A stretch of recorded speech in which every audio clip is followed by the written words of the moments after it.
intro and we'll go from there. Sounds good. All right. Yep.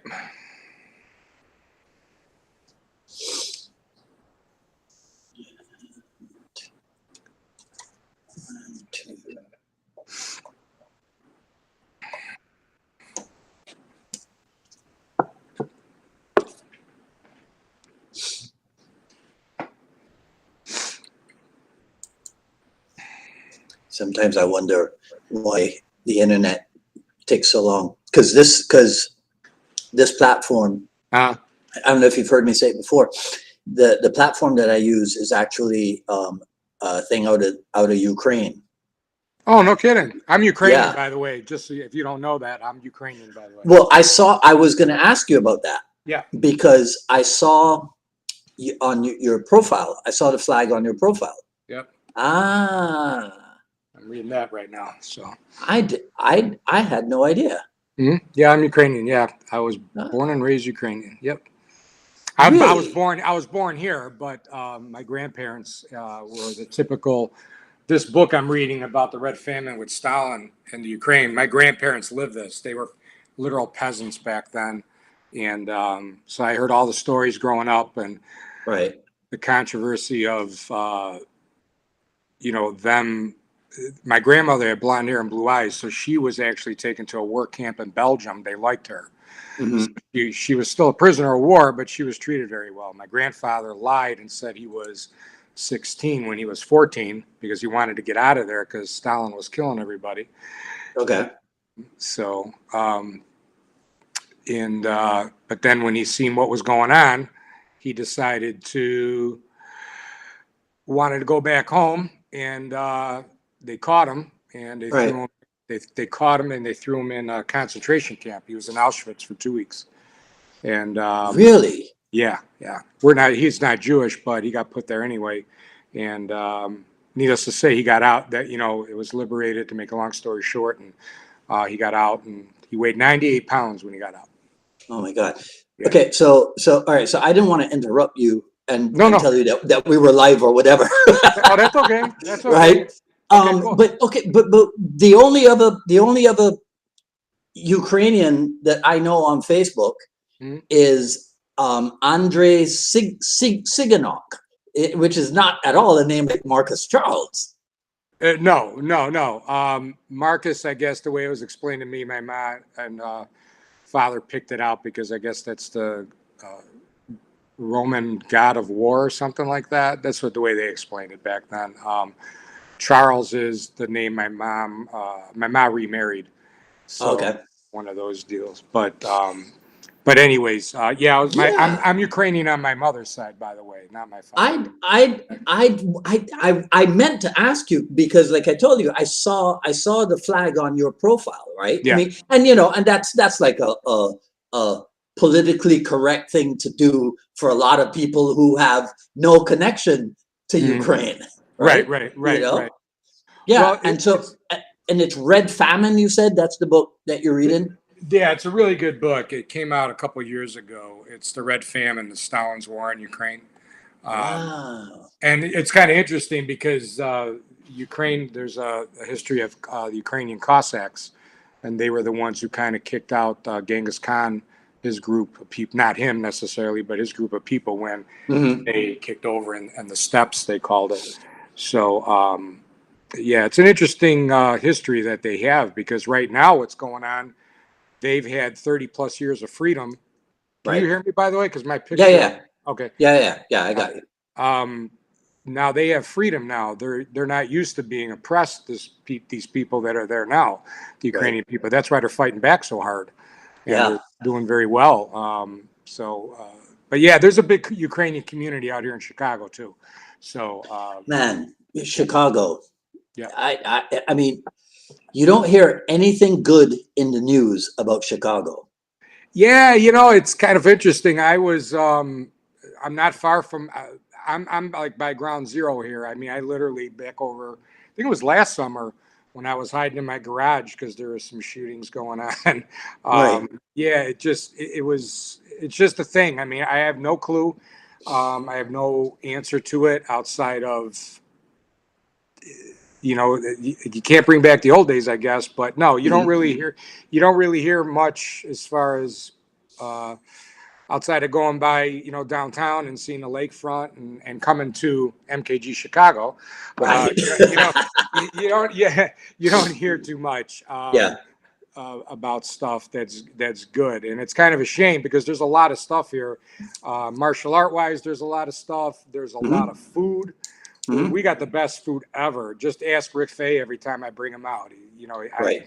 Or anybody I bring out. We have the best food ever. It may not be the healthiest food, but it's the best food. So. Yeah, I used to go to business conferences in Chicago all the time, you know, and so and that would be like Friday, Saturday, Sunday morning, and then we wouldn't fly home until Monday. So Sunday nights we would go downtown and eat, and it was always a great time. But I don't know that I would come to Chicago now for anything other than to come to MKG Chicago, of course. Thank you. Correct. But you've done work with law enforcement. What do those guys talk to you about anything? The problem now is with law enforcement, it's not them. It's just everything is, you know, very passive on, you know, they're restricted on a lot of things they're allowed to do. And they all have cameras now, so they're even more careful on things. And the only thing that it just I try to be a very, very upbeat, positive person. And even when I'm working with some of these guys, I just try to tell them, well, now you just got to up your game. You just got to get that much better at it, because now your hands are tied. But how much different is that than when you get tackled to the ground and you got to implement JKD grappling? See how I threw that in there? Right. That was very good. but I mean, you know, you never know. What if if you break like here, I had surgery on my right arm over at the beginning of the year, so I couldn't use my right arm. And if I had to go out and God forbid I had an altercation, what would I do? You know, it's like, you got to think of it in that context. And unfortunately, until I don't know if the answer is taking guns away. I don't believe in that necessarily, but at the same time, you know, there's so many shootings. I really don't know what the answer is. Yeah. If I knew, if the answer was that easy, somebody would have found out by now. Hey man, well, I mean, and if you knew the answer, you could run for mayor, and yeah. Well, yeah, that's true. That's true. But I don't know if that'd be good enough to get me in here. We're talking about Chicago politics now.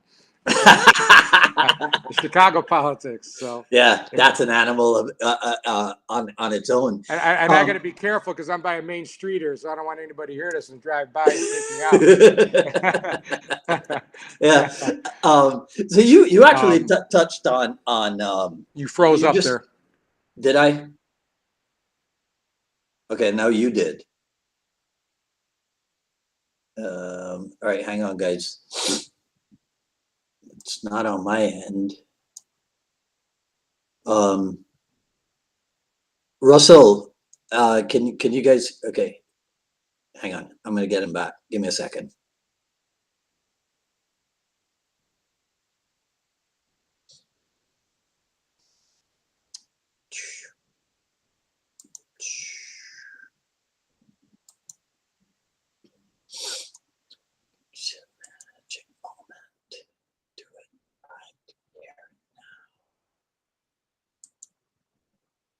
Means everything right now.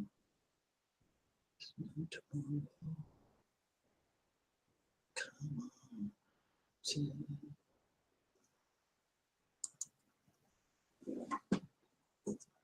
Okay, so it is Marcus that's frozen. Thanks, Russell.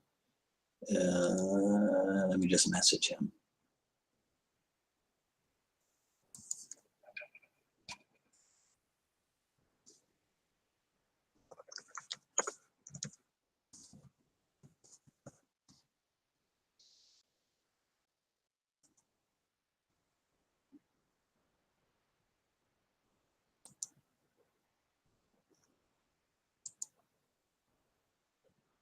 All right, just give him a second. So while Marcus is coming back, let me just welcome everybody to the Jeet Kune Dialogues episode number 222.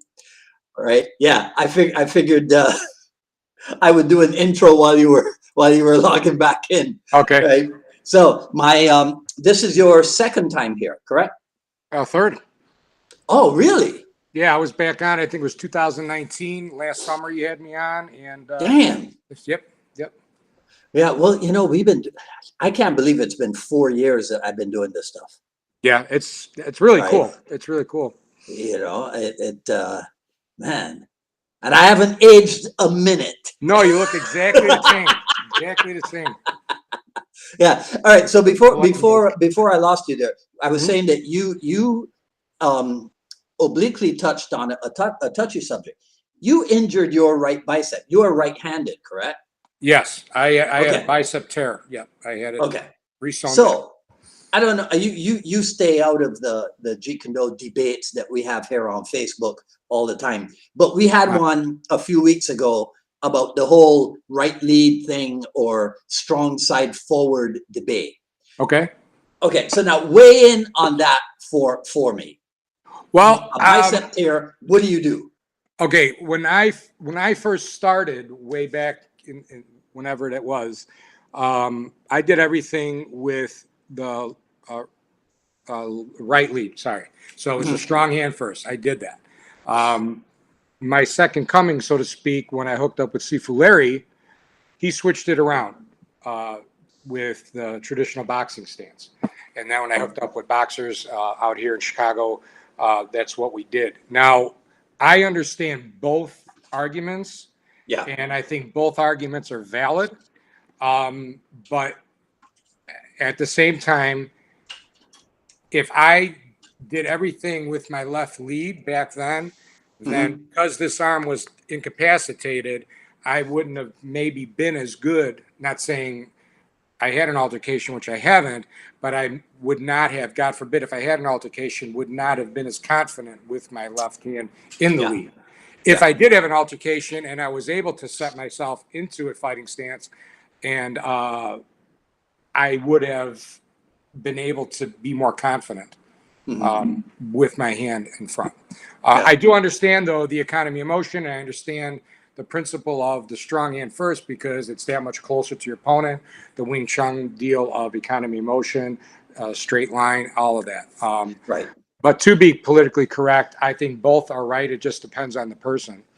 But here's the thing. I mean, if all this stuff is so valuable by putting your stronger side forward, why not do it on the other side as well? Well, that's the thing. That's the one thing I think what is really awesome about what I liked about Kali so much is that flipping your leads, because you never know when you're going to fight. I mean, I'll be as corny as all can be right now. Let's think of Rocky, when Rocky 2, when Mickey told him, you fight this way, and then boom, you change subtly and you make history. And what does Rocky say? Man, I can't learn how to fight left-handed no more, or right-handed no more. Remember, he was trying to give him a strategy. So there's a reason why people do this stuff. I mean, it's not only not only a practical reason, but it's a philosophical reason. It's a health reason. I mean, I would think we're getting older, and a lot of people forget, martial arts is not just about battling, it's about preserving life. So the inner arts are just as good, and trying to keep yourself as healthy as possible. And so if you only work one side and stay in this one side, well, something's off. You got to be in balance, right? So what's wrong with switching your lead? I don't think there's anything wrong with it. There was a guy on the Contender back in the day when Stallone was doing the Contender, and I forgot his name, but he would switch leads all the time. He was the Snake or something. I can't remember. I'd have to go back and look, but he would switch leads all the time. And he was a professional boxer, or I don't know if those guys were pros at that time yet, but so the debate is a debate, and I do stay out of that stuff because, for one, I don't necessarily. I'm not saying I never got into battles with stuff like that back in the day. I come from an era where JKD was still being tested, out in the street and bars and whatever. But I try to stay out of a lot of that stuff because sometimes it's like, well, what's the point? I mean, Right. if you feel that way, that's great. I feel this way, that's great. And Right. why don't we all just train? And even if, let's say at this moment in time, the traditional strong lead is the best one for whoever is arguing it, he may be having a bad day and I may be having a good day and I'm in my traditional lead and I'm going to win. Or Yeah. vice versa. I may lose because I'm Yeah. having a bad day. You know, there's a lot more to winning a battle than just your technique. I mean, you got intent, you know, your frame of mind at the time, etc. So, Right. you know. Yeah. I try to balance, you know, because of my position, because I'm a moderator on the page. Yeah. I do 2 Jeet Kune podcasts. Mhm. I get myself involved in a lot of the talking.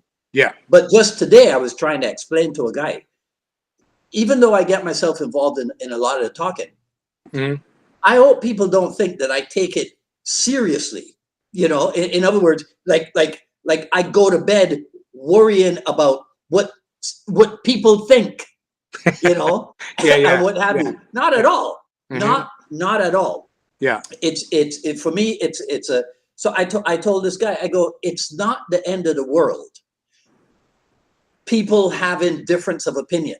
Mhm. That can never be the end of the world. The world has been that way since day one, right? Yep. But it does alarm me a little bit, Marcus, when I hear people say this is why Jeet Kune can never go forward because people are always arguing. I'm like, I don't think so. I don't think we have to be so life and death just because a few people, right? Mhm. A few people on one page on Facebook Mhm. are having a discussion. Yeah. That's like, I don't know, 0.0001% of all the people in the world involved in Jeet Kune. It's not that big a deal. It just seems like a big deal because it's us. Well, You yeah, know? and you know, like I don't know if you've ever noticed on my pages, if anybody even posts when I post something, and if anybody even puts a hint of some kind of negativity on my post, I just delete it. I don't sit there and argue with them. I used to go Right. into Messenger and talk privately about it, Uh-huh. but even then, Mhm. it's just like, what's the point? I just don't want to Yeah. deal with it. I don't. To me, it's not healthy, but that's just me. I'm not saying it's wrong that somebody's doing it necessarily. Yeah. I just like to go by what. Guru Dan would say that bad is just undeveloped good. And some people like to argue because that's their nature, but some people also like to argue because they got their own issues and they're looking Uh-huh. for something. You know, there's some people that, okay, well, let's peel back the onion and figure this out. Like with JKD grappling, you know, people would say, well, we didn't have grappling until 1993. Well, that's when you started. But Right. let's go back. You know, let's look at this book. You know, let's see. You know, but the thing is that it's all under your perspective. And if I sit there and take that point, like you said, personally, or if I take that point and want to prove something to somebody, well, Yeah. now they kind of own me a little bit. Yeah. You know what I mean? Yeah. Whereas like, hey, I'll talk about it because now we're here to talk about it. My time is here and I'm ready to talk about it. Right. But I don't want to sit there. And plus, when somebody has issues, how can I say it the right way? Meaning like, I don't want to offend anybody. I don't, I think that people are constantly looking to argue a point. I mean, I know people that'll say, if I say the sky is blue, they will turn around and say, yeah, but you know, Marcus, it really isn't because it's this, and this. They're just they're those type of guys. Those type of people tend to be a little bit, there's an undercurrent of they need a little therapy. You know what I mean? There's a lot of anger. There's a lot of anger Right. there. Somebody wants conflict. It's Yeah. another thing to go up on a Jeet Kune page like you're talking about. Say, well, let's talk about this. What do you guys think? You know, Sifu Larry made me switch to the traditional boxing league because that's what he thought. He figured you get more momentum, you know, okay? And he's a straight Bruce Lee guy. I mean, he was Bruce Lee's student. He was the JKD fighter. He was the go-to guy when somebody came in and challenged the school. So You know, and let's remember Bruce Lee, he was initially a Wing Chun guy. So everything's economy of motion. So sure, they want to start out this way. And it still is valid. I think there's a valid point. And I think that depending on the situation that you're in, you know, it depends on, not to be redundant, but it depends on you, your health, your mental state, where you're at, what you're doing, what's around you, etc. You know, that's my opinion on it. Yeah. So we reached out to each other because of something that had come up about Jeet Kune and grappling, right? And about there being no sprawl or whatever, right? And I guess this fill in what you have in your time with Larry Hartzell, in your time with Eric Paulson, fill in what you consider to be the blanks when it comes to Jeet Kune grappling. You know, because there. So here's some things that I've heard. You can comment on these, right? Okay. There are people who talk about, well, Bruce Lee didn't develop the grappling, even though there are notes in the Tao. That's one thing. Then there's the talk about the time that he spent with Jean LaBelle, right? And Jean LaBelle is on the YouTube saying that Bruce Lee came by for, I think he says either for 1 year or 2 years or something, right? Okay. I don't know. Yeah. I don't know what that means. Yeah. And then there is the story that there were 33 grappling techniques in the curriculum or something, right? So flesh that out for me. Okay, so as far as the sprawl goes, right? Now, you have a different copy than I do, but this is my cover of the second volume. Well, that's because you're higher up and better off. No, okay, but... Yeah, you got the real book. I got... Okay. Shit, I got the commercially available. I got the commercially available thing. You got the insider copy. Okay. When they talked about the sprawl on page 56 here, there's a sprawl with a choke. Yes. Okay. So when people say there's no sprawling and this and that, what are you talking about? Now, Now here's the thing that I've heard that the idea of grappling in the day, and even to this day, grappling is obviously a one-on-one thing in people in the general public, right? It's meaning it's one-on-one. You're not worried about other opponents necessarily. It's a one-on-one thing. You're on the ground. This is such a redundant statement, but you don't ever want to be on the ground in a street fight. You know, everybody says that. You don't want to be on the ground in a street fight. JKD was developed for what? Technically for the street, right? That's what the general consensus is. So that being said, maybe Bruce wasn't that focused on the ground at the time because he was developing more of a self-defense street art. Also, let's think of grappling. Let's think of Larry Hartzell. Look at this guy. Okay. When we think of grapplers, we don't think of your fancy savant type of, you know, bouncing around and all. We think of these big boom, kind of like me, like I look, right? No, I'm just kidding. Like I used to look anyway. So, you know, grappling is you get a hold of somebody and you're wrenching and all that. They think it's all strength, which it's not, but it's more of a bigger guy strength type of, and I'm going general public art, so to speak. Okay. That being said, Bruce Lee was not one of these big, huge guys, right? So that could be another reason why. Now I'm just guessing on this. Now, as far as what I was told, Sifu Larry, when I did ask him about it, because he was the JKD grappler, he told me Bruce worked on it just like he worked on everything else. However, he prioritized things. And when he did work with Jean LaBelle, it was all positive. And Sifu Larry continued to work with Jean LaBelle till he passed away. So that never changed. The 33 original locks and everything and the flows, I have all those. I've learned those. I was also told that it wasn't contested as much as it is now, like in sparring. I've heard that before, but I've also heard that's not always true because in the backyard, behind closed doors, it was contested. So in my opinion, yeah, I think it was something that maybe was not focused on as much. But I think if we look back on the art itself, and just about any art, you have our four ranges, right? You have kicking, punching, clinch, trapping, grappling, standing grappling, whatever you want to call it, and ground fighting.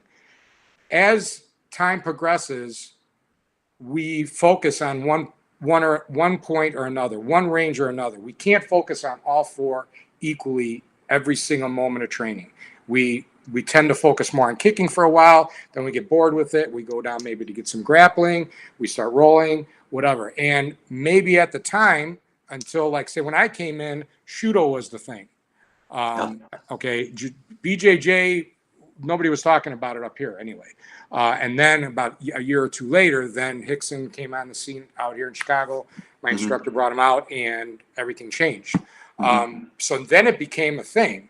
So it just depends on the level of the involvement of the art and the development of it. And it just depends on, like, Guru Dan talks about the quote unquote, no hold barred matches of the Philippines. And they were from weapons down to the ground. Right. Sifu Larry had told me, I remember the first time we did grappling with a knife. And I was like, wow, that's kind of, and he's showing me different style. How cool is that? I hope I'm answering your question. I'm not going off on a tangent. Oh, that's fine. That's allowed. Oh, okay. Yeah. But have I answered your question or? Yeah, no, I mean, it's, I really just wanted you to just flow with it and fill in the blanks. Yeah. Now, I want to ask you a question about what do they mean when they say contested? What do they mean by that? Well, when you say contested, like you're sparring, basically. It's one thing to sit there all day long and do technique and technique after technique, and nobody's fighting you on it. It's like, okay, so yeah, sure, it's going to be easy to pull off because nobody's fighting you with it. And that's what they mean by in my opinion, that's what they mean by contested. Kind of like, when Tyson says you got a game plan until you get punched in the face, then everything goes out, right? It's the same thing with that. It's easy to say, okay, yeah, this guy's going to try and do a double leg takedown, and I'm going to sprawl, and I'm going to use my left hip to use his head to smash into the concrete and blah, blah, blah. Okay. And if you train it a lot and contest it, where you have somebody coming in at you from different angles, different intensities, different body types and stuff like that, then maybe you'll be able to pull it off. But if you just, okay, I did the technique, I know it, but it's not under pressure. That's why I think competition is such a good thing, because it teaches you pressure, your heart rate. How do you control yourself? How many people we get into a street fight back in the day and your heart's beating like this and you can't handle that pressure. But then when you're in the ring and you're being forced to deal with it, you're learning how to handle that pressure in a safe environment, controlled environment. So how do people go about in the classroom, in the classroom training format? How do you go about recreating that atmosphere? For the ground or anything? Well, let's say for grappling. For grappling? Well, I think basically just, like you start rolling. Like what I tell the guys when we're doing that right now, we're in our CSW phase, and these guys are working on their different levels. And basically, you start on your knees and you just start rolling and you start getting that feel for the ground. And like Sensei Paulson says, roll like you got the flu. Because you're just feeling where everything's at. And then if you can get that Kimura, you get that wrist lock, or you do that, little Larry Hartzell thing with the fingers, if you get that, you just don't push it. You don't want to hurt your opponent, but you see that it's there. And then every once in a while, you got 30 seconds left. All right, whoever gets the submission, boom, you got 30 seconds, get that submission. And then they kick it up, and then boom, they roll around, boom, and then they get the submission, they tap. That's one way to do it. Another way is, depending on, if you want to do a street scenario, keep your street clothes on. Depending on what gym you're at, some gyms won't let you do that. And then you do it that way, and then pull out a blade, pull out a key, pull out something. Now try to contest it. And then what happens when both hands come up to hold this knife that's coming at you like this, when you're on your back trying to do a butterfly sweep or something, now all of a sudden you got a different ball game, right? Because you're holding on here, it changes the game. So throw as many different scenarios that are out there in the mix of contesting the technique, you know. Now, okay, so that is at the far end. Yes. How do you start a process like that? What I would say is, like, is there ever like technique specific sparring, technique specific rolling? Oh yeah, for sure. I'll have guys, you know, they'll be in the shrimp position and, you know, try to get out of, try to get a submission on somebody when they're in their half guard, or somebody, you know, they got half a Kimura on and you got your hands like this, or sometimes I'm bad with technique. I apologize. Kind of like in JKD, front foot sparring. Okay. You could do the same thing on the ground. You know, have somebody start out where they're getting ready to get a heel hook on you. How do you get out of that? You know, and start from there. The idea is to make sure that you, especially with grappling, because things can get out of hand pretty quick, and some techniques can really bust you up for a long time. You know, a lot of heel hooks. You know, it hurts if it starts to hurt. It's past the point of return. You know, so you got to be careful with that. That's why it's always good to have training partners that are, you know, not coming in and trying to go into the Olympics. You know what I mean? You know, you want guys that are going to work with you and take it at each level. And that's why I like what Sifu Sensei Paulson talked about, roll like you got the flu. Because now you really can't get hurt. You're just finding things, you know. That's how I would start it out with. That's how I would start out. Also, then, if you want to make it real, start out in long range and then move into the ground. You know, start out with, you know, what Sifu Larry likes to do, the bicep necktie. You know, he used to like doing that a lot. You know, there's a lot of cool stuff in there. Now, some techniques you really can't spar, so to speak, because it'll bust you up. You know, I mean, it's kind of hard to spar the headbutt on somebody. You know, you're gonna, you know, you can't do it. But you could pretend to move a little bit. I've seen guys hold the pads up here and stuff. Whatever. I don't think that's good for the old brain to be doing that. But some techniques, just through attrition of physical conditioning, will kind of flow into, you could find it. You know, like a sweep, you know, like they say a sweep, it's like you're not looking for it. It just happens to be there, you know? And like a lot of Sifu Larry stuff with the standing grappling. That's the one thing I like what you talked about, because that's nowadays a lot of people, when they think grappling, the first thing they think of BJJ on the ground with a gi. Yeah. You know, or they think of MMA on the ground, but nobody thinks of standing grappling. What is that? You know, well, here, let me bring this book out, or let me bring this other book out, and we could talk about some standing grappling. Or tell you what, take a look at Pak Sao Lap Sao. Here's a grab. Your grab.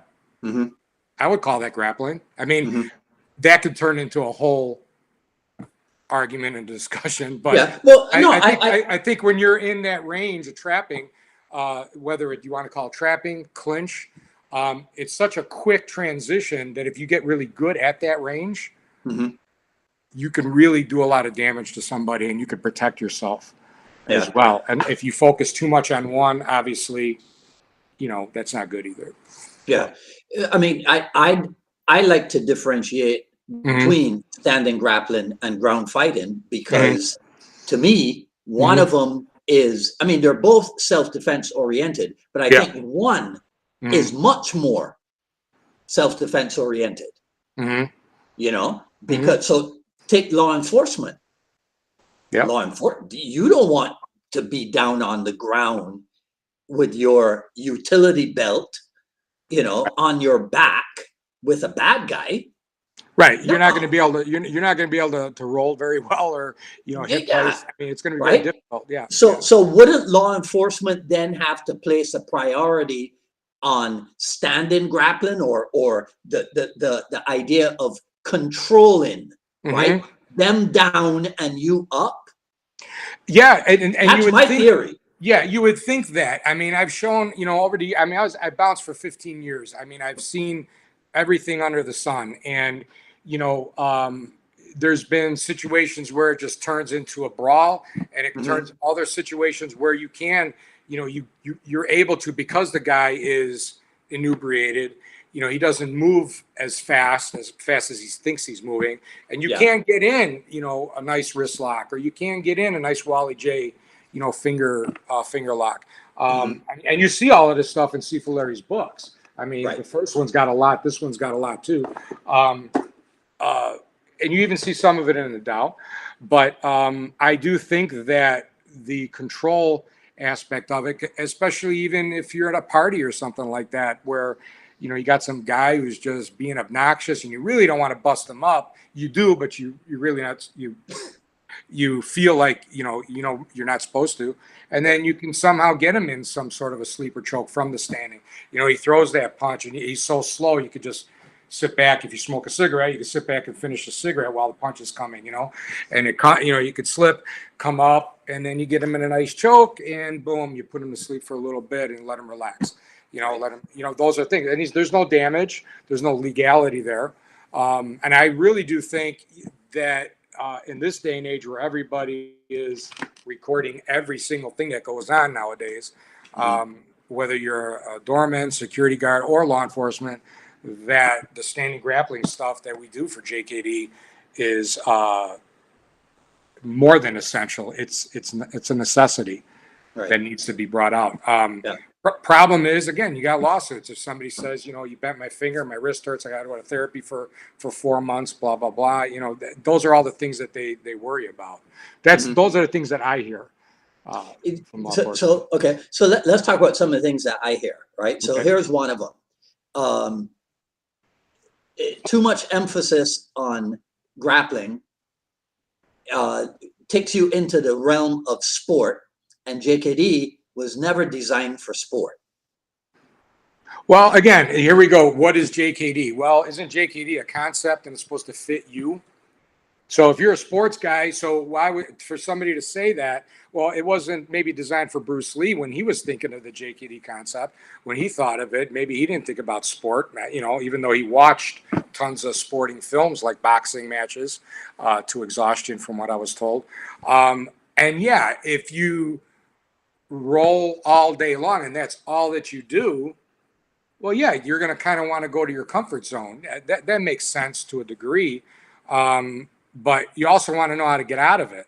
So I think if you feel comfortable enough to roll, I've heard pure catch guys tell me that it's a waste of time. Look at these guys. They're rolling for 10, 15 minutes. Nobody's going for a submission and blah, blah, blah. And I'm thinking, I see their point. Catch as catch can. You grab it, you go. But that also puts you in the realm of being comfortable, where it's like, okay, I got knocked to the ground. I'm not going to freak out. I know how to be down here. I know what to do. I'm comfortable here. If this guy can keep me down here, I know what to do, to get up. But the old thing of back in the day, there was the thing of, you have Kinemutai and all of that stuff. And, some of that stuff on a contested, on a seasoned sports grappler, meaning like say a jiu-jitsu guy or an MMA, meaning a pure IBJJF jiu-jitsu guy or an MMA fighter, a lot of that stuff is all you're going to do is upset the guy. And now you really got to fight on your hands. If you try to, if you can get to the eye, yeah, great. If you can get to the groin, great. But a lot of times you can't. And now what are you going to do? If you don't get to the groin, or if you're on top, you happen to get lucky enough to where you can mount. I've heard the thing of taking I don't know if I can do this, but you take your fingers into the hips. Like if a guy's got you in the guard and you take your fingers into the hips. Well, I've tried that on, some people it does work, but I've also tried doing that on, like I said, very high level jiu-jitsu guys. And it doesn't really affect them that much. No, because they've built up that pain tolerance too. So I'm not saying that stuff doesn't work, and I'm not saying it's valid. It's not valid. But I think the argument that, you do it too much and it's just about sport and this, that, and the other thing, I don't know if that's necessarily a bad thing. Muay Thai is considered a sport. I think it's pretty effective. Right. Just ask so you're saying that even a guy who trains primarily for sport is still a guy who's going to be effective. He's still going to be, no matter, right? Even in a real situation, because because even though he's training for sport, it's real fighting that he's doing. It's not fake fighting. Right. Exactly. Right. Exactly. I mean, there's some of the toughest guys out there who've done sport. Let's say high school wrestlers or collegiate wrestlers. I don't know if anybody's ever messed with one of those guys, but that's not a walk in the park unless you get a good shot in first. Okay. Right. And that's a sport, that's a sport. And they're not even trained in the hardcore submissions of the J. Grappling. They don't, and some of them may know it, but that's not what they do. They just want to pin you. But, one of those guys picks you up and slams you down, that's, it's going to take a couple minutes to recover. I think that some of what's being either ignored or by some people, but then missed completely with other people is this. Bruce Lee trained like a professional athlete. You see? So if you just do that, so what if, right, you train, oh man, okay, wait, let me make sure I got my thoughts okay, go ahead on this, right? Yeah, see, so right there's a benefit to training sport, because you're training like a professional athlete. You're gonna get in good shape. You're gonna develop a certain facility and ability with your technique. Right. So that's why I think that to just try to dismiss the idea of sport training is ridiculous. There's a benefit to it. Well, right? When we started in Thai boxing, right, a sport, we started in Thai boxing because of the benefits of Thai boxing. Right. What gets you in shape cardiovascularly better than Muay Thai? Well, exactly, and that's the thing, and the idea of conditioning is not something new, like you brought up with Bruce Lee. But here's another book by Sifu Larry, and it's all about grappling and conditioning, right? From Sifu Larry, okay, who really he competed back in the day, but not to the level that we have now. You didn't have competition as much as you do now. You didn't have UFC, but he was a street fighter. But he still talked about conditioning. I mean, if you look on YouTube, you can see videos of him working out, having a personal trainer. You have to be in shape. That's one of the things I've noticed. You should tell people that he used to travel, right? With the dumbbell bag. Yeah, I've heard that. Yeah. I missed that era. Maybe that's good. But yeah, Rick Fay talks about that when he was his assistant. He had to carry the dumbbells all over the place. Because back then the hotels didn't have fitness facilities like they do now, so they'd be out in the hallways working out. Yeah. And this is the type of thing that the younger generation, they don't know. They have no idea. And that's the thing. Now, granted, what they do now is very high level. These are MMA people are probably. Maybe this is a stretch, or maybe I'm going to stick my neck out and get a little pushback. But I would say MMA people are probably the most conditioned and well-trained, most conditioned athletes in the world. Maybe to the point of overtraining because their life. Okay. But in my opinion, they are. Back in the day, it was like wrestlers, boxers, and gymnasts were considered the most conditioned athletes in the world. I would say MMA kind of tops all of them on that because they cover just about every range. They do everything, and the training methods are smarter.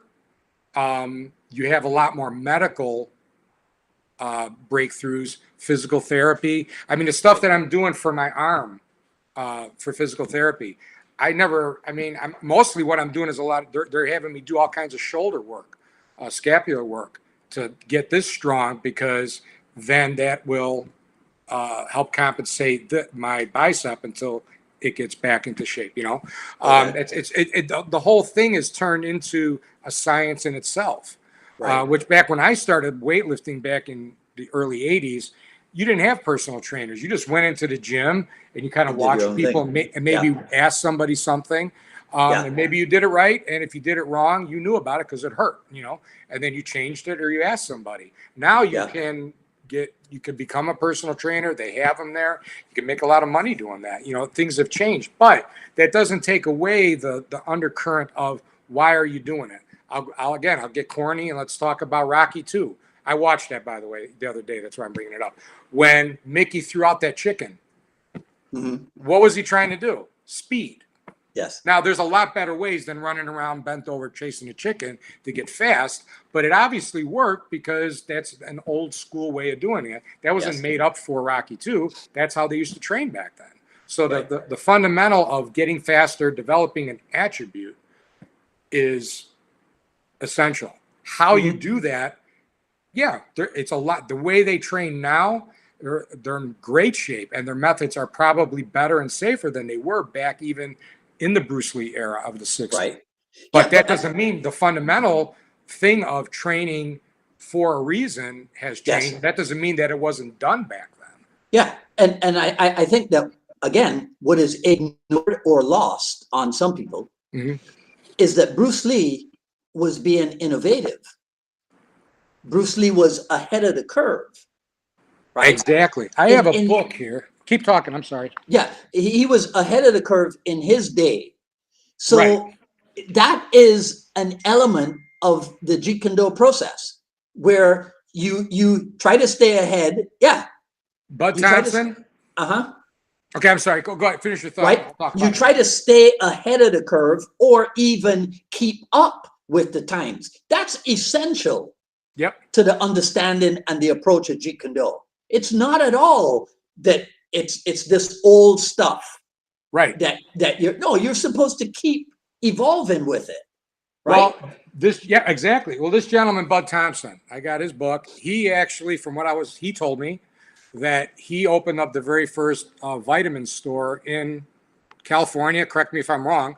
And I do know he was Bruce Lee's nutritionist. Yes. And you didn't have that much back then. So he was already involved in it. It wasn't talked about that much in the United States. That doesn't mean it wasn't being done someplace else. That's another point that you bring up, and I know Guru talks about this a lot. It's okay, when he's had students come up to him and say, "Hey, I just did this, I checked this out, I found this," and he's like, "Yeah, let me show you something." Or Eric, from some notes back in the '60s that he wrote. There's nothing new under the sun. It's all been done before. The training methods may have changed because of modern technology and modern science, but the undercurrent of a technique is there. That's another thing, like people say about learning from books. If you look at that one I was talking about with the sprawl, I forgot what page it was on. 56. 50. Okay, thank you. Okay, obviously the technique itself doesn't look very, I don't want to say good, but it's a little sloppy, right? So somebody say, well, that's not going to work. And I don't mean to cut down whoever this is in the book. I think it's Tim Tackett. Sorry. It's Tim Tackett. Yeah, sorry, Guru Tackett. But I don't mean it. What I mean is it depends on how the camera was shot. It depends on the angle where you're at. But the idea is to take the undercurrent of that technique, the sprawl. If you want to focus on the sprawl, now find collegiate wrestlers, find people that do the sprawl, that's their thing, and then train it over and over. That's the idea of these books. That's the idea of even the DVDs. That's the or VHS tapes back then. That's the idea of stuff. It's not, okay, you're going to do this book and then you're going to go win a UFC match. This is to introduce you to it. This is to say, well, how did he do this? Wait a minute. This is how he did it. Just because it may not look quote unquote pretty doesn't mean it's not a good technique. It just means at that point, I was doing a lot of shots last year when I was training for my hour club with Rick Fay. And I was doing a lot of knees, and there were some shots where my foot happened to be on the ground. My heel was on the ground. Okay, that doesn't mean now you're supposed to execute it properly. You're supposed to be up on your tippy toes. That doesn't mean I wasn't on my tippy toes. That just happened to be the click. Right. Okay. So does that mean I don't know how to do it right? Yeah. And maybe right. some exactly. Yeah. Exactly. Yeah. But another thing I think people should take into consideration, that's the 1980s. It's Tim Tackett, right? And I think it's Hal Faulkner on the receiving end. Or it's either Hal or it's Del Pollard. I'm not sure who it is. Okay. Right? Okay. Why in heaven's name would I expect Tim Tackett to have flawless sprawl technique? See, so this is a phenomenon that I have noticed with people, and I think it's idiotic. They look at Tim Tackett sprawling in a photograph in the early 1980s or mid 1980s, and they judge it by contemporary standards. But, you know, but I guess I hear what you're saying, but we don't know if he didn't do it right because it's just a picture. I wasn't there. I don't know if you were, but I wasn't there to see him actually do it. Maybe he did do it right. Meaning, I don't want to say he didn't do it right in here. Meaning, when you're talking about contemporary standards, maybe when he was doing it, or if he went to his Wednesday night group in his garage and he did it, maybe he did do it what you would call perfectly. We don't know. We're talking about a still picture. But I hear what you're saying, too. You're talking about contemporary standards. Techniques get developed in time because you start finding certain nuances to them.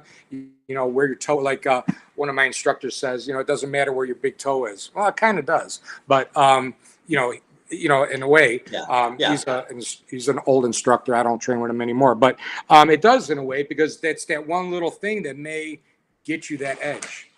Yeah. You know? Yeah. It's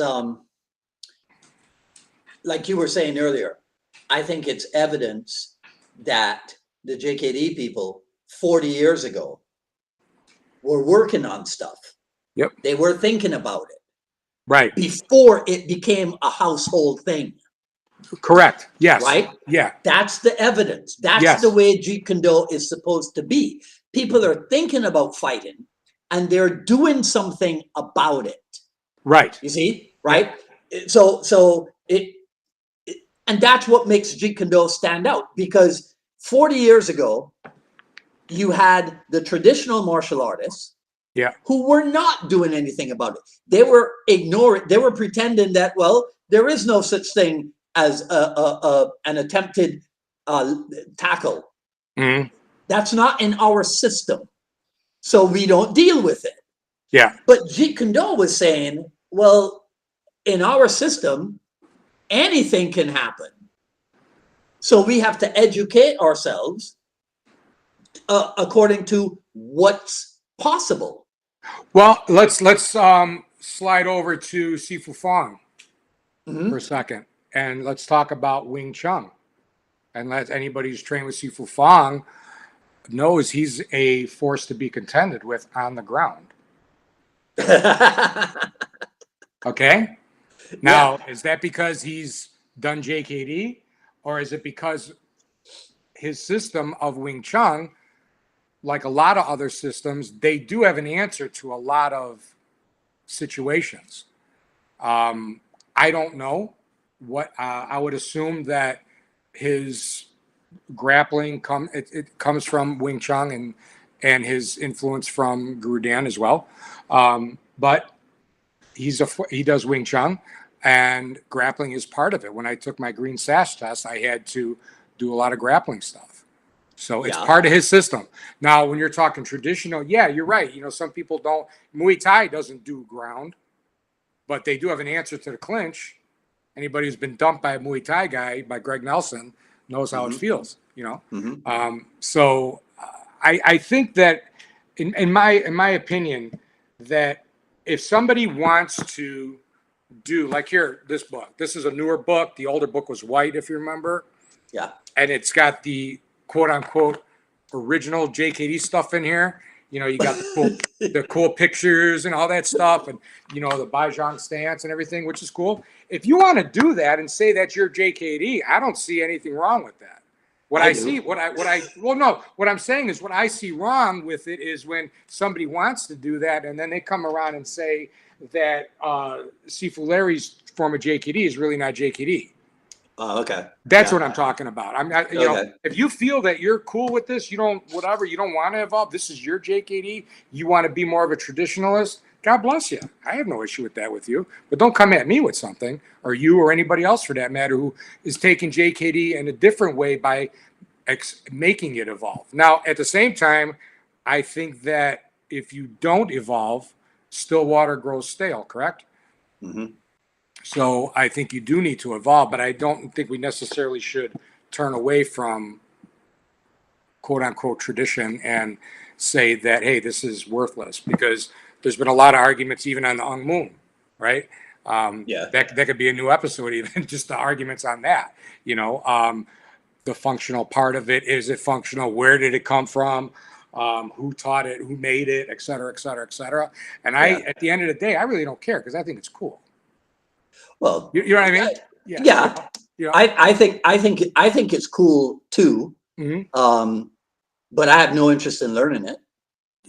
Fair enough. I mean, you know what I mean? That's cool. Yeah. I mean, right. I think it's cool. I have no interest in learning it because it's a kata, and to my way of thinking, right? Yeah.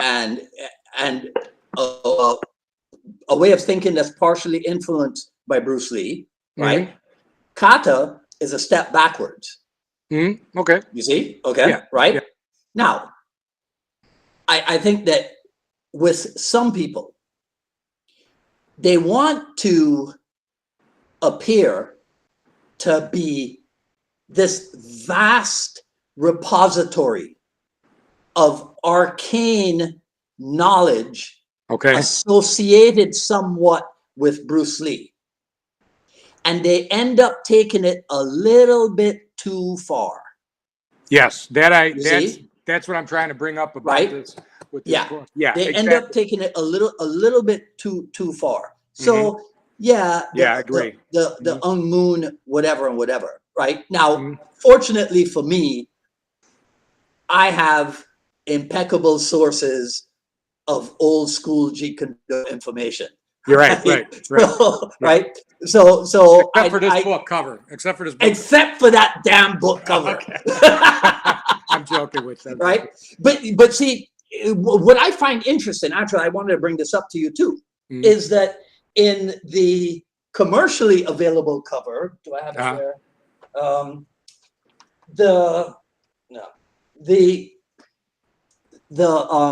The subtitle, or not, the subheading is counters, reversals, and something else. Counters, reversal to grappling. Yeah, something like. I know what you mean. Yeah. Okay. Yeah. So to me, as soon as you use those words, counters and reversals, that sounds to me like contestation.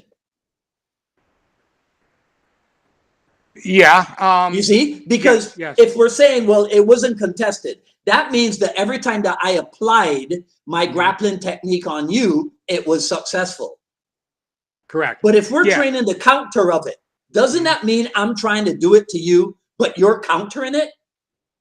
I think, yeah. When you're going from 1, 2, 3, 4, 5. Yes, exactly. I think the idea of contesting means there's a resistance there. You're not letting him do it.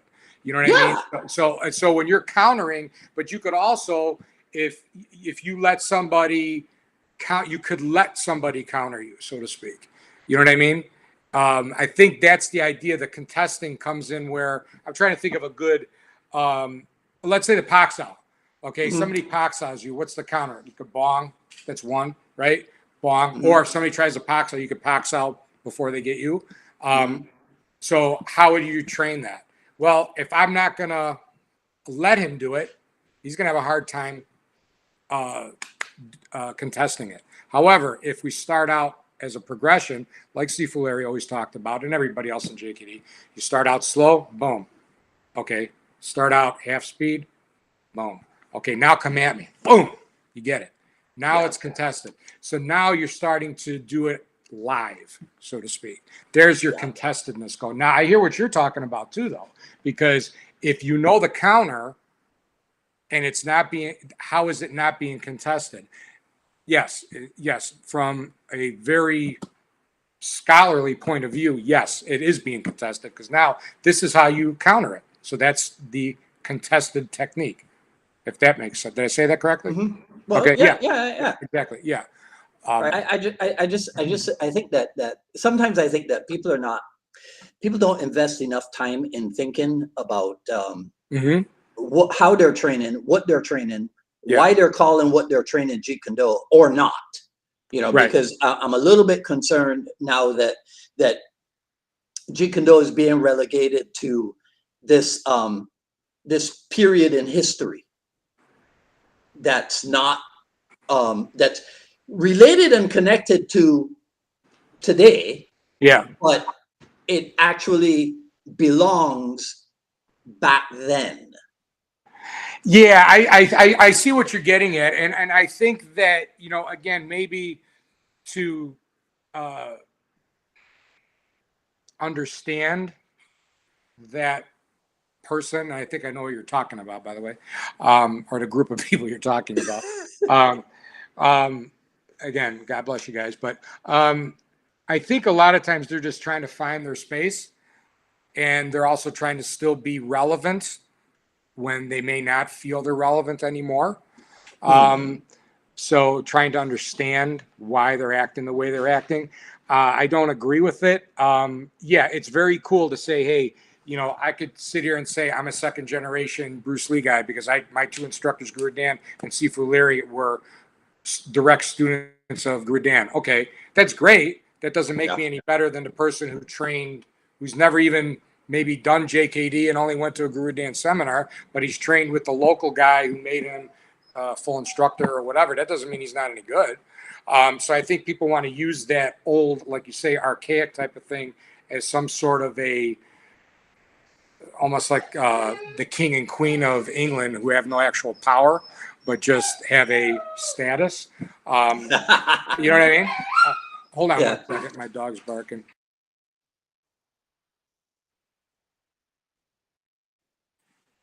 That's my JKD grappling partner, Bam Bam here. Somebody's dropping off groceries. But anyways, I think that when people, when you're talking about the archaic, kind of look at those people. Are they even training anymore? Are they doing anything, or are they just reliving history that they may have been part of, or they think that they're part of, but they're really not? Nobody's going to use them to coach them in the UFC, right? Right, right, yeah. But Burton Richardson, who's a JKD guy, has coached a few UFC guys. Yeah. Greg Nelson, JKD guy. Yeah. Okay. Eric Paulson, Eric Paulson, yeah, exactly.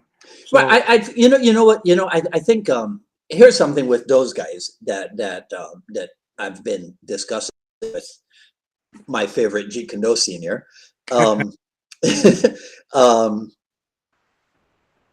Those guys are examples of what I call Jeet Kune Do invisibility, right? You see, because when you think about it, how do you show somebody what's a Jeet Kune Do technique? Well, because the techniques of Jeet Kune Do, are they drastically different from anything else that you'll see out there? Let's say that the back fist is a Jeet Kune Do technique. Does Jeet Kune Do own the back fist? Thank you. Right. Bruce Lee trained in Wing Chun, which does not have a back fist. So he took it from somewhere else, right? Put it into his Wing Chun stuff. Okay? Yeah. So Jeet Kune Do does not own the back fist. So what's a Jeet Kune Do? The sidekick, the Jeet Kune Do technique? I don't think so. So Jeet Kune Do is invisible. Okay. Right? What makes it Jeet Kune Do is how you got to that point. How you train it is what makes it Jeet Kune Do. Your approach to the back fist, your approach to the sidekick, the way you train to develop it is Jeet Kune Do. When you kick, it's now just a sidekick. All the work you did to get to that awesome sidekick is the Jeet Kune Do. So that's how Jeet Kune Do becomes invisible. That's interesting. Right? I like that. Yeah. You see, so you look at Burt Richardson, you look at Greg Nelson, you look at Eric Paulson, it's invisible. But they're trained the way they approach it. Even if it's the principle of modernizing or being innovative with what you do, right? Even if it's cultivating that mindset where you see the commonality between things, Yeah. Right? You know, because we know that Bruce Lee saw the commonality between Wing Chun, boxing, fencing, Choi Li Foot, and that's how these things started to influence him. Mm-hmm. Or if there wasn't a commonality that pre-existed, his way of thinking was able to blend them together to use an expression. I think that's what people like Burt Richardson and Greg Nelson and Eric Paulson have been doing forever. Mm-hmm. It's seamless now. Their integration of stuff, the way they think about it, the way they move, the reason why they do what they do. Right. It's kind of like back in the day where one of my instructors, everybody would say, he says it's JKD, but it looks like Kali. Okay. Yeah. Okay. Well, go tell him that and argue with this person. And if you still come back with your two front teeth, God bless you. You know what I mean? At the end of the day, who cares? I like that. JKD is invisible, seamless. Yeah, it's a concept. So JKD doesn't own the back fist. JKD doesn't own the Pax out. JKD doesn't own the double leg takedown. They've implemented that. It's been implemented into that person's own individual style, and they own it. You, Dwight, may be great at the jab. I don't know. I've never trained with you. I hope to soon. But let's say you train the jab. That's your deal. Well, you own it for you. You own it because you could do it. That doesn't mean it's JKD's. Somebody will say, well, show me some JKD. Right. How do you do that? Yeah. Yeah. I remember because when was this? This was close to 40 years ago. Mm-hmm. I was asked to do a Jeet Kune demonstration. And so that's what they printed on the flyer. But before they did the final run of printing, they submitted the flyer to me for corrections or whatever. So I had them reword it, right? And instead of a demonstration of Jeet Kune, it was a demonstration of Jeet Kune training methods. Right. You see? Because if I go out there and go, okay, so I'm gonna show you guys some Jeet Kune, right? And I do something and you go, well, that looks like boxing. Right? Yeah. Right. Yeah, because there is a boxing element in Jeet Kune, right? Mm-hmm. Oh, that looks like kickboxing. Well, yes, because there's a kickboxing element in Jeet Kune. That's what I mean by Jeet Kune being invisible, right? I think what you said though about if a guy says it's Jeet Kune but it looks like Kali, I think there we got to be careful, right?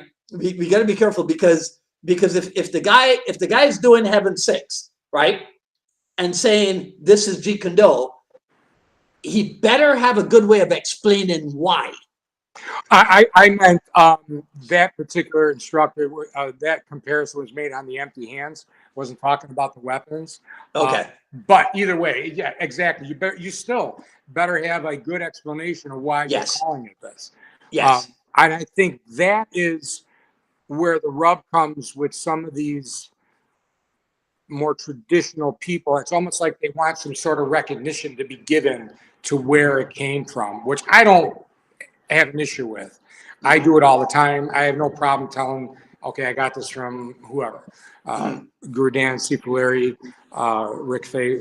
And the reason I don't call him Guru Rick because he says he doesn't want to be called that, or else I would. But besides that, I have no problem sharing where. What's that? I'll straighten them out. Okay. But I have no problem calling anybody, saying, hey, this is where it came from. Now, where they got it from, it's up to them to decide if they're still here with us. But yeah, that's true. With JKD, you can't really show a technique. We could maybe think of some methods, or this is like my JKD, what I like doing, now that my arm's starting to get a little better, I'm getting myself back into Muay Thai. It's a slow process, but that's where I'm at right now in my martial art journey. I like Muay Thai. I just like it. I like the intensity. I like the one thing I've noticed with a lot of martial art instructors is that the lack of being in shape. You know, it's like, you know, you represent not only an art that was given to you, such a beautiful art that was given to you. You have a certain responsibility to your instructors who did give it to you, whether you paid it or not. They didn't give it to me. I've heard that too. Well, they didn't give it to me. I paid for it. Yeah, but they didn't have to take your money. That's an honor that they took your money and you learned from them, depending on who we're talking about. But okay. But so you have a certain responsibility if you're going to go out there and say, I'm going to teach you this. You know, now granted, we have health issues, et cetera, where you gain weight. I gain weight and lose it all the time. It happens. We can't be in the best shape of our life all the time. But if I came out here weighing 300 pounds, you know, my credibility may not be, you know, however, there are some 300-pound guys that can move very well. That's true. That's true. That's true. Yeah. Okay. Yeah. I mean, I used in the old days, I used to say, look, you can be whatever size it is that you want to be. You can be whatever weight it is that you want to be, as long as you can crank out a good number of push-ups and a good number of body weight squats. Right, exactly. That's kind of like what I mean by shape. You know, if I was somebody where we were training and when I say 300 pounds, I'm using the stereotype of that. And, you know, I demonstrated the jab and cross and I did it as fast as I could. And after that, I had to go sit down because I'm tired. Well, obviously I'm not in good shape. And obviously I shouldn't be, I don't think that would be a good representation. No. Yeah. Be whatever size it is that you want to be, but you got to be able to sprint a little bit. You got to be able to, you got to show me that you're strong enough to push up, right? And you got to show me that your legs are strong enough to carry that weight. If you can't do that, then we got an issue. That's my point. But if you can pull that off, hey, more power to you, right? Yeah, exactly. All right. So I want to start wrapping this up, but I'm still intrigued by Sifu Francis and the Wing Chun, with the Wing Chun grappling. Did you ever see Randy Williams? He used to come out here in Chicago. He was training Ron Balicki. I met him a few times. Okay. Did you ever see him grappling? No, I haven't. Okay. I'm pretty sure that I'm correct about this. That because remember back in the day he had a video series from Unique Publications, I think, which was like 20 something videos or whatever. And I'm pretty sure that there were responses to grappling stuff in there. Okay. Right? And I think that he was more theorizing on Wing Chun against these common grappling scenarios. I think he was Wing Chun in it more than Sifu Francis Wing Chun it. I think Sifu Francis, with the brilliant mind that he has, was able to go train in the grappling with Yuri Nakamura, with Eric Paulson, quickly absorb it, and then bring it back and now Wing Chun it. But so you get what I'm saying? I think that his approach to grappling was to train the grappling and then absorb it into his Wing Chun. But I think I have no evidence of this, but I think Randy Williams didn't train the grappling. He just worked it out through Wing Chun. But I think Sifu Francis might have used a little bit of dirt. You should investigate that on my behalf and let me know if I'm right. I will. I will. I'm going to be honest with you. I'm going to, because you got my mind thinking about that. And at the end of the day, I think it's cool either way, because you could take, I've talked to like traditional, like Kempo karate people. And so, okay, what would you do if somebody's jabbing at you that quick? How are you going to do your, famous, blocks like that? And they would say, well, I would probably try this and try this and try this. Okay. So that's their response to it. Another Kempo guy I trained with, I taught at his school. He said, well, I would parry it and then I jab right back because I did boxing. And that's part of what Kempo is too. Kempo is not a solid art. He brought it up because you got to remember, Ed Parker was a big influence on Bruce Lee too. Kempo is not a static, it's a blend of different arts as well. So it's kind of interesting when he said that to me. That's a whole nother topic, but but I like that. That's interesting. Yeah, he Wing Chun. He responded to the grappler by Wing Chun, using Wing Chun, whereas maybe somebody else has went and studied grappling itself and then sewed it into his Wing Chun. I think Dan Inosanto and Francis Fong have the exact same, well, no, very close to the same mentality about training martial art. They've got their base stuff, but they have a deep interest in everything else that comes across their dashboard, you know? And I think that's why they've been solid associates for 50 years or what have you, right? I agree. I totally agree. Yeah, for sure. All right, well, listen, I'm going to let you go. Yes, sir. I was just going to say enjoy your Friday night, but it's Saturday, isn't it? It's Saturday, yeah. It's like a drive Saturday night. But it was great. I'm glad I was on, and it's my third time, but I just love talking about this stuff and JKD grappling is something I think a lot of people have kind of forgotten, and now you got me. Yeah. I'm trying to, that I'm getting myself back on my feet with everything, physically, emotionally, and with my mom passing away and stuff. It's just been a really rough time, and COVID didn't help.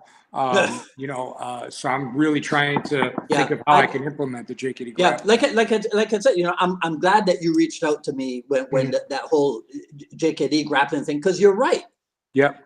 I think a lot of people were never aware, and some people seem to have forgotten, or they think it's not relevant anymore. That's another thing. They think, that's not going to, sidekick's not going to work, or that, how are you going to do this?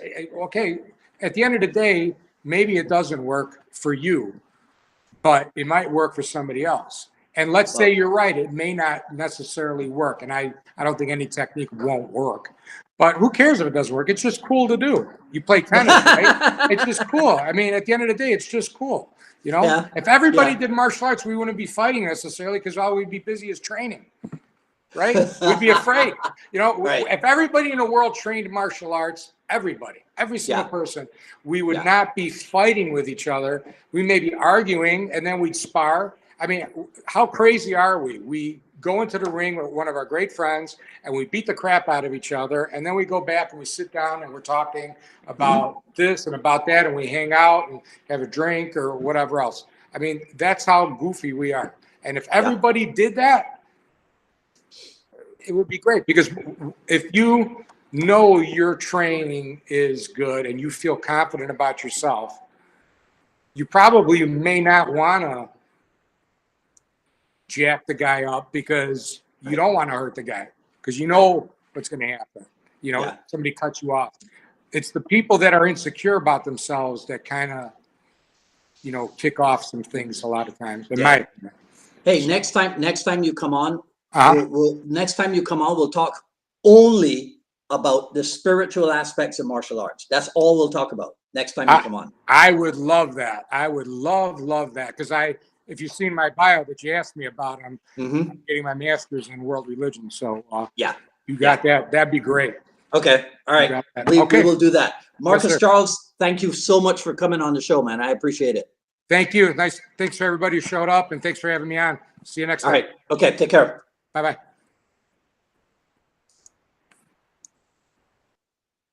All right. That was, I could tell you, Marcus Charles on Facebook. And MKG Chicago. I forgot to ask him the best way to get in touch with them. All right. So that's it for today. Feel free, share, like, comment, ask questions. I'll ask Marcus to go through the comments and see if there's anything that he needs to answer. Follow me on Twitter at Dwight Woods and on Instagram at Dwight D. Woods. at paypal.me/UnifiedMA Miami, the Jeet Kune Do Journey Volume 1. The raw but edited version is available. If you'd like to support the program, visit jkdrebel.com, click on the Rebel Gear link, and that's where you'll see like this, the 4 tenets of Jeet Kune Do t-shirt, long sleeve, short sleeve, sweatshirt, coffee mug, all that good stuff, right? But of course, best thing you can do, subscribe yourself, but also share the video and tell everybody about the Jeet Kune Do dialogues. Next Friday, another reverse dialogue. So Russell Dooley, who trained with me for a while here in Miami and now has his own group in California, he's gonna be the one peppering me with questions, right? So that's next Friday, so tune in for that. Before that, next Wednesday, another issue of the I Love Jeet Kune Do broadcast. And so until all that happens, stay cool till the next episode. This is Dwight Woods, the Jeet Kune Do Rebels, signing off. You guys have a great weekend, and talk to you soon. Take care.